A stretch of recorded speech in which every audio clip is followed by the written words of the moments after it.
আজকে রাঙামাটি আমাদের ২ নম্বর পাম্প হাউসে ওখানে কেবল বাস্ট হয়ে যায় এবং ৩ নম্বর পাম্প হাউসে আমাদের একটা মোটর খারাপ হয়ে যায়, যার জন্য কয়েকটি ওয়ার্ডে জলের খুব সমস্যা দেখা দিয়েছিল। তো আমাকে পাম্প অপারেটররা ফোন করেছিল ভোরবেলাতেই। ফোন করার সাথে সাথে আমি ওখানে মিস্ত্রি পাঠাই। তো একজন মিস্ত্রি আমাদের পাম্পটা ঠিক করার ব্যবস্থা করছেন, আর বাকিরা সব রাস্তা যে কেবলটা বাস্ট হয়ে গেছে সেইখানে মেরামত করছে।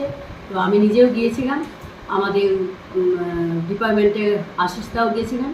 আমরা সবাই দাঁড়িয়ে থেকে কাজটা তাড়াতাড়ি যাতে হয় সেই ব্যবস্থায় করেছি। তো আশা করি বিকাল থেকে আমাদের আর কোনো জলের সমস্যা হবে না, দুপুরের পর থেকে জলটা দেওয়া যাবে। তো সাপ্লাই হবে, এলাকার জল পাবে।